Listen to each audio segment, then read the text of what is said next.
All right. Welcome everybody to our October 2020 Amazon Insights and Updates. I'm here with Kyle Olson, our Director of Strategy, and we're going to run through, I think, a dozen or so updates that we saw in October, advertising content, back-end operational issues, miscellaneous. There's a lot to get through. So I think we're going to dive right in. Kyle, we are starting out with advertising. And the first one on here is some new data. Is that right? Yeah, a couple new reporting options rolled out in the past month or so, specifically some brand category benchmarking and search term impression benchmarking. So it's kind of a first lens through their normal advertising portal to compare a brand's performance specifically against their competitors, in this case with impressions, click-through rates, average cost of sale, and ROAS metrics. So I guess the short thing is, you'll be able to easily see your brand's performance in those four metrics, but also what the kind of 25, 50, and 75 percentile ranges are for all of your competition.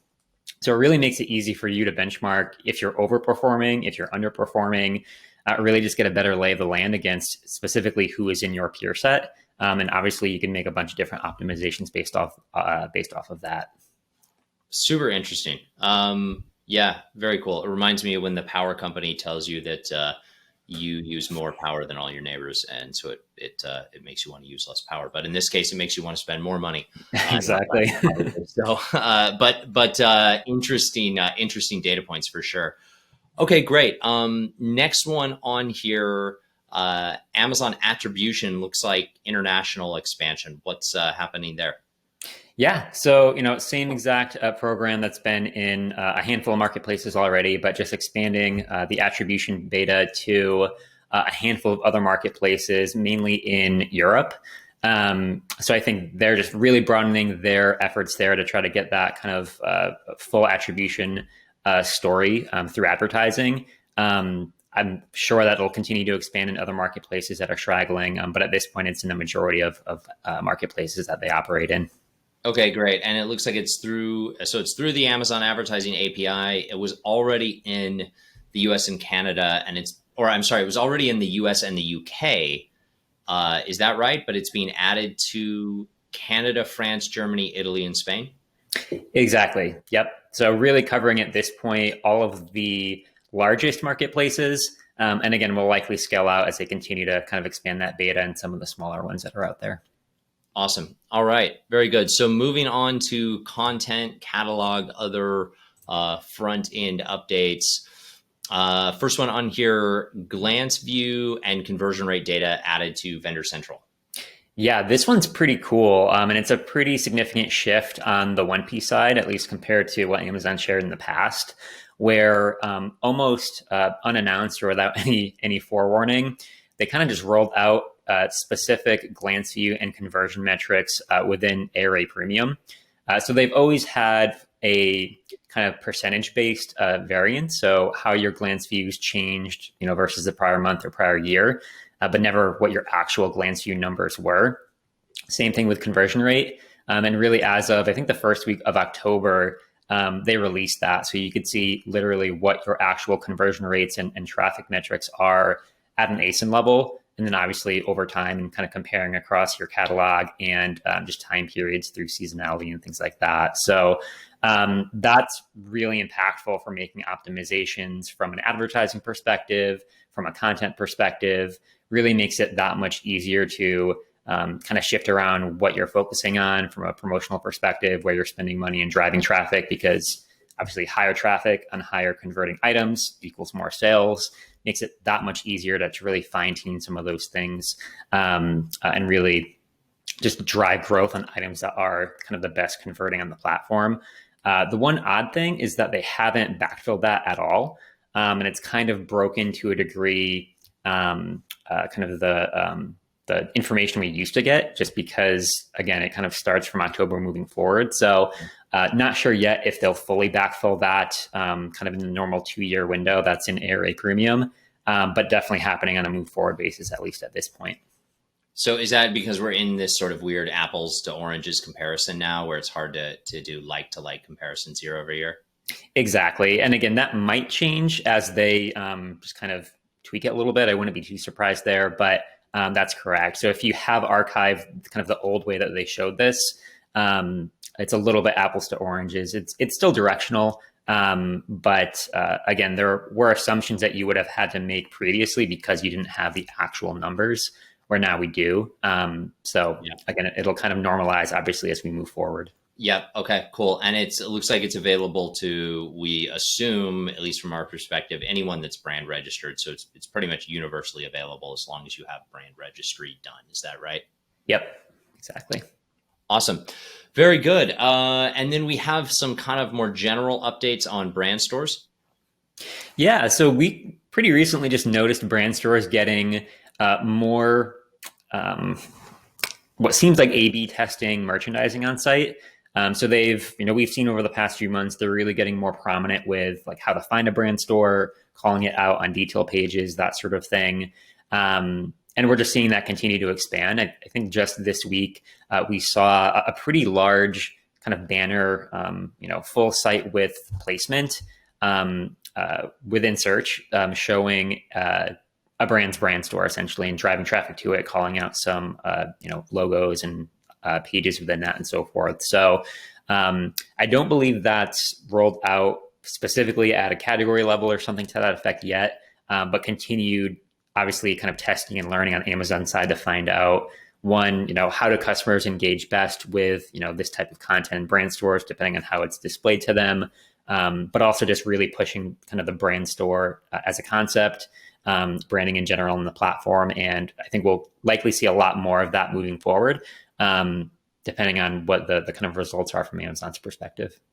Yeah, that's great. Makes sense. Okay, on to the operations bucket of updates. So the first one here is Amazon preparing for Brexit.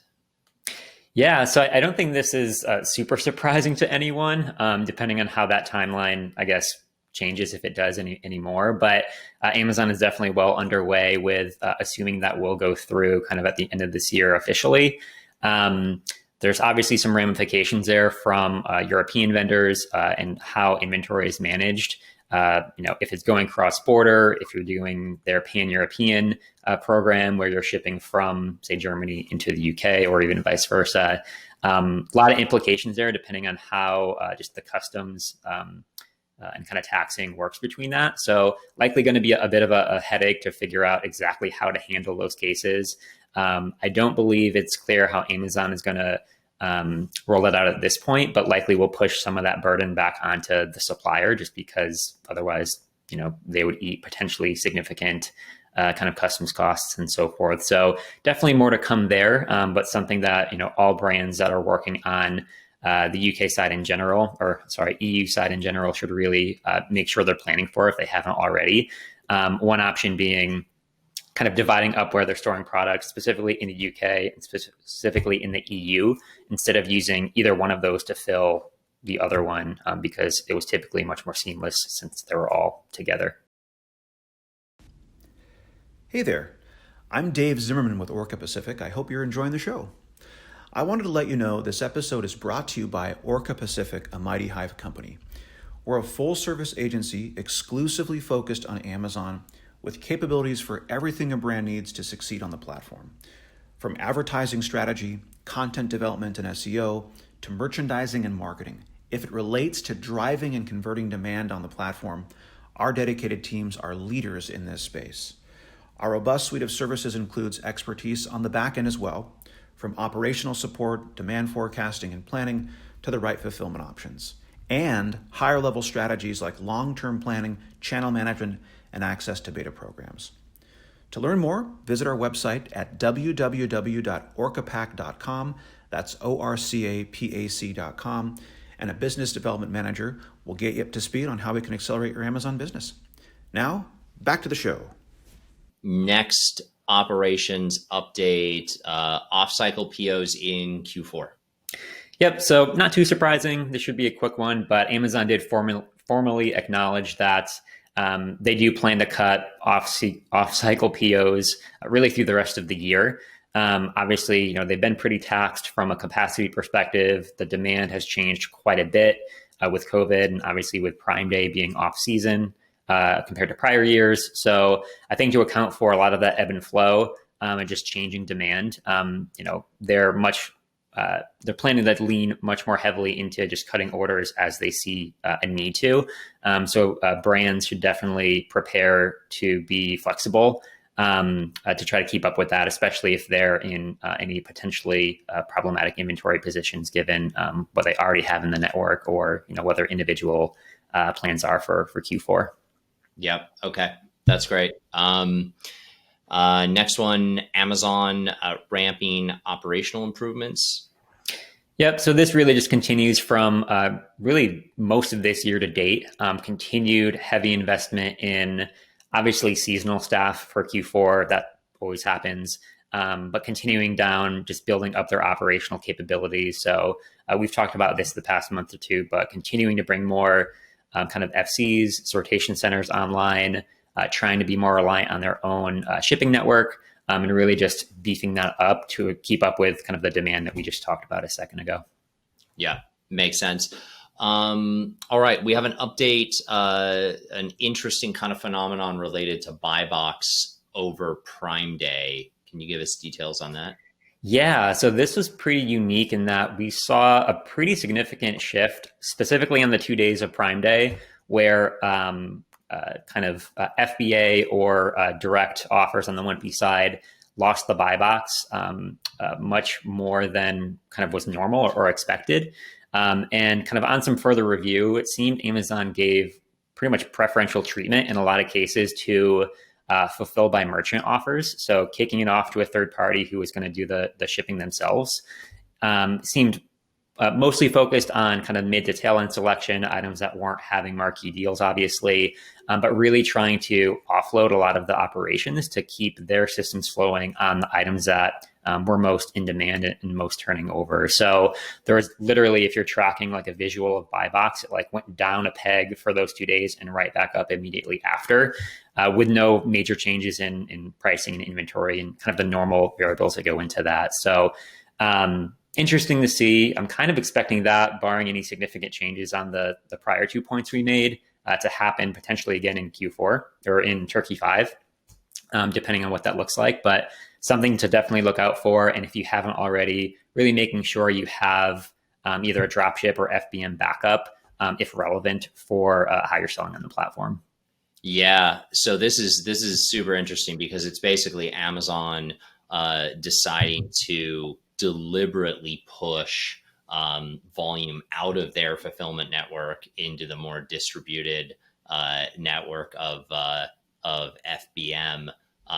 So basically intentionally kind of trading out Prime offers for other offers, knowing that they're better off doing that in a way that they can control versus just letting the system reach a capacity point where they start missing delivery promises. So super interesting. I agree. I would completely expect that if they've done it in Prime Day, they will almost assuredly do it again in over Turkey 5. So definitely something to keep an eye out for. Last update on the operations side of things, Q4 inventory restrictions. What do those look like? Yep. So again, nothing too surprising here. Happens every year, but we have seen those officially roll out, especially in some bigger categories like toys, but just really ratcheting up limitations on how much inventory certain 3P sellers can send in based on how long they've been selling, what categories they sell in, their seller metrics, things like that. So really getting down to the wire in terms of getting product in, depending on what your plans are for the rest of the year. Similar dynamic on the 1P side. Obviously, that's all purchase order based, but again, just continued selectivity on what they're ordering and when. So we're really well within that period of trying to cram as much inventory as you can up front, because there's going to be more delays. Again, these restrictions are already in place. That's really fully kicked off kind of with the start of the month. Yep. Great. Makes sense. Okay. Last kind of group of updates here. We have kind of a miscellaneous category. The first one on here is another Prime Day update. Looks like a higher level update. Do you want to take us through that? Yeah, I just figured it was relevant to call out really high level performance for Prime Day. Some of this information I think is still coming out or trickling out in pieces, but overall, the estimates are about $10 billion went through the platform on those 2 days, about 3.5 of that being on the third party side. So that's across all marketplaces, but definitely represents pretty significant growth year over year, about 60% on the 3P side. Some categories that definitely stood out were home, electronics, and kind of nutrition and wellness, as well as Amazon's own devices, which also is not super surprising. Yeah. And so far, obviously, we're only a couple of weeks past at this point, but we've seen across our portfolio about a 10% halo lift after Prime Day. So comparing the weeks before versus the weeks after, kind of settled about 10% higher than where it was, kind of blended across all categories. So that'll certainly be interesting to watch as we head through, obviously, Turkey 5 and the rest of the year, but seems to be holding fairly steady in these first couple of weeks. Great. Next update, Amazon Shopper Panel. What is this? Yeah, so this is a new program that they rolled out where they're essentially incentivizing or paying customers to scan receipts that they have from purchases they made with other retailers. Yeah.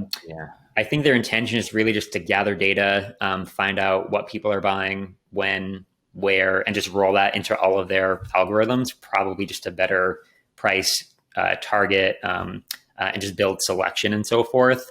I'm sure you probably have longer term visions of what that might mean for Amazon, but I think that the concept is they're just trying to pull all of that together from a lot of their competition. Yeah, it's super interesting. I remember like back in the day, Amazon had a program, I think when they first launched the iOS app, where if you use the app to scan a price in a physical store, you'd get, I think, a discount or some sort of credit as an incentive to do that. And basically, the goal was for Amazon to have to sort of crowdsource massive scaled collection of other retailer brick and mortar pricing data.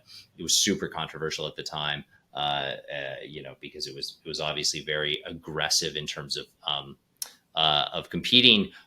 This is kind of the new age version of that. So it's interesting to see them kind of continue to push on that sort of crowdsourcing concept. Last but not least update on here, Amazon Sweden. Yeah, so this is the latest kind of official marketplace that Amazon's branched into a couple of weeks ago, I think, at this point. So it really signals, them continuing to expand and double down in Europe, kind of build their capabilities.